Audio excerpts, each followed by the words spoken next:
제가 자존감에 대해서 고민을 할 때 제일 고민됐던 게 바로 이 부분입니다. 자, 자존감은 어린 시절 양육 환경에 의해서 형성된다는 것인데요. 사실 자존감의 정의 자체가 바로 이겁니다. 어릴 때 형성되는 자아다. 이게 심리학에서 말하는 정의예요. 야, 그렇게 되면 이제 제가 어른이 됐어요. 어른이 되었는데 이 낮은 자존감을 좀 어떻게 해보고 싶어요. 나는 다른 사람이 되고 싶다. 그러면 이거 그냥 좌절되는 거 아닌가요? 이론상으로는. 그래서 이게 가장 큰 고민이었는데요. 제가 관찰을 많이 해보고 연구를 해본 결과는요. 이게 가능하다는 것입니다.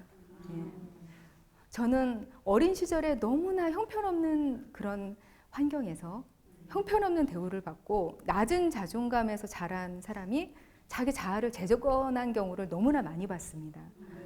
그래서 가능하다고 확신을 가졌고요. 그걸 여러분들한테 꼭 말씀을 드리고 싶습니다. 자, 그렇다면 자존감. 가능하다는 건 일단 알았는데 얼마만큼 어려울까? 이게 제일 쉽더라고요. 알고 보니까 자존감이요. 다이어트랑 굉장히 비슷한 부분이 많아요. 그래서 자존감만큼 어렵더라고요. 다이어트하고 자존감하고 비슷합니다. 아주. 실패를 할 가능성은 굉장히 크고 어렵기는 해요. 요원하죠. 저도 다이어트에 성공해 본 적은 없습니다. 그렇지만 자존감을 재건하는 데는 성공했어요. 그래서 사람마다 이게 얼마나 어려운가는 좀 정도가 다를 것 같아요. 야, 그렇다면 이 자존감과 우리 다이어트의 공통점을 하나하나 비교를 해가면서 한번 특성을 살펴보도록 하겠습니다. 자, 첫 번째로 힘들지만 불가능하지는 않아요. 자, 다이어트 어렵습니다. 이게 굉장히 쉬우면은 왜 아직까지 그렇게 많은 다이어트 식품들이 오랫동안 종류를 바꿔가면서 팔릴 것이며 그럼에도 불구하고 아무도 그것만 가지고는 살을 못 빼는 것일까? 쉽지 않습니다. 그런데 누군가는 빼죠, 살을. 그렇기 때문에 우리는 계속 희망을 갖는 거잖아요. 자, 근데 자존감도 마찬가지예요. 그만큼 어렵고 그렇기는 한데요. 누군가는 반드시 그 시궁창에서 자란 내 자존감을 일으켜 세우거든요.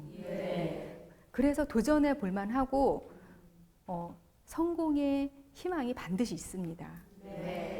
그리고 두 번째 공통점은요. 유전의 영향을 받습니다. 자, 자존감. 이거 내가 어떻게 마음먹기에 달린 것 같은데 이게 유전의 영향이라고? 굉장히 좀 복잡한 생각이 들어요.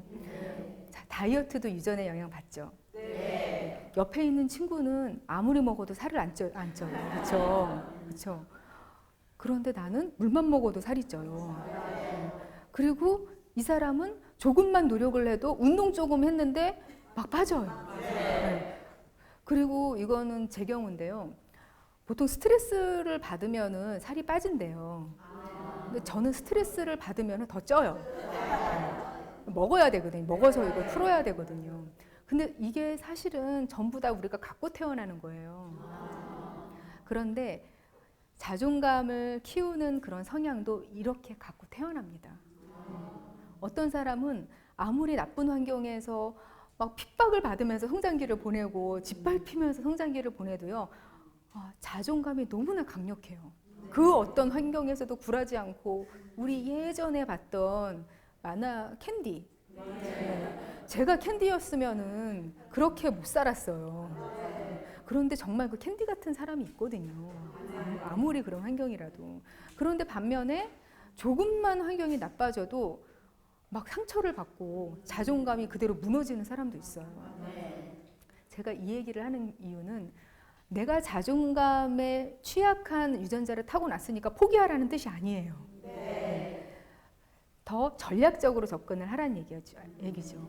내 의지를 가지고 내 출발선이 남들에 비해서 어디쯤에 있는지를 알고 출발을 하면 어떻게 될까요? 좌절을 덜 할 수가 있어요. 내가 이만큼 노력을 했는데 나는 왜 자존감이 안 올라가지? 이런 슬픔을 조금은 좀 경감시키고 앞으로 나아갈 수 있다는 얘기죠. 자, 그리고 이 자존감과 다이어트의 세 번째 공통점.